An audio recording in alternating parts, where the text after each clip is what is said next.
شروع اللہ کے نام سے جو بڑا مہربان نہایت رحم والا ہے۔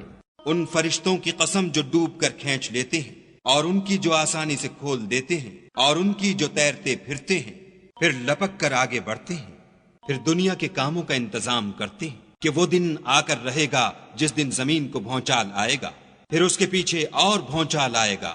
اس دن لوگوں کے دل خائف ہو رہے ہوں گے اور آنکھیں جھکی ہوئی۔ کافر کہتے ہیں کیا ہم الٹے پاؤں پھر لوٹیں گے؟ بھلا جب ہم کھوکھلی ہڈیاں ہو جائیں گے تو پھر زندہ کیے جائیں گے؟ کہتے ہیں کہ یہ لوٹنا تو موجب زیاں ہے، وہ تو صرف ایک ڈانٹ ہوگی۔ اس وقت وہ سب میدان حشر میں آ جمع ہوں گے۔ بھلا تم کو موسیٰ کی حکایت پہنچی ہے جب ان کے پروردگار نے ان کو پاک میدان یعنی طوا میں پکارا اور حکم دیا کہ فرعون کے پاس جاؤ، وہ سرکش ہو رہا ہے، اور اس سے کہو کیا تو چاہتا ہے کہ پاک ہو جائے اور میں تجھے تیرے پروردگار کا رستہ بتاؤں تاکہ تجھے خوف پیدا ہو۔ غرض انہوں نے اس کو بڑی نشانی دکھائی مگر اس نے جھٹلایا اور نہ مانا۔ پھر لوٹ گیا اور تدبیریں کرنے لگا اور لوگوں کو اکٹھا کیا اور پکارا، کہنے لگا کہ تمہارا سب سے بڑا مالک میں ہوں۔ تو خدا نے اس کو دنیا اور آخرت دونوں کے عذاب میں پکڑ لیا۔ جو شخص خدا سے ڈر رکھتا ہے اس کے لیے اس قصے میں عبرت ہے۔ بھلا تمہارا بنانا مشکل ہے یا آسمان کا؟ اسی نے اس کو بنایا، اس کی چھت کو اونچا کیا، پھر اسے برابر کر دیا، اور اسی نے رات تاریک بنائی اور دن کو دھوپ نکالی، اور اس کے بعد زمین کو پھیلا دیا۔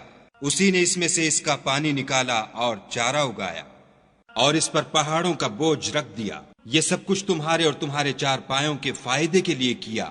تو جب بڑی آفت آئے گی اس دن انسان اپنے کاموں کو یاد کرے گا، اور دوزخ دیکھنے والے کے سامنے نکال کر رکھ دی جائے گی۔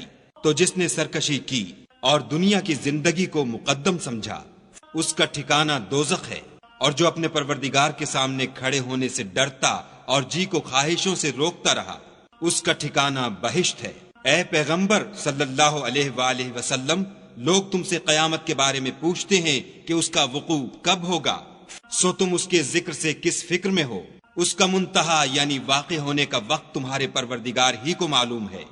جو شخص اس سے ڈر رکھتا ہے تم تو اسی کو ڈر سنانے والے ہو۔ جب وہ اس کو دیکھیں گے تو ایسا خیال کریں گے کہ گویا دنیا میں صرف ایک شام یا صبح رہے تھے۔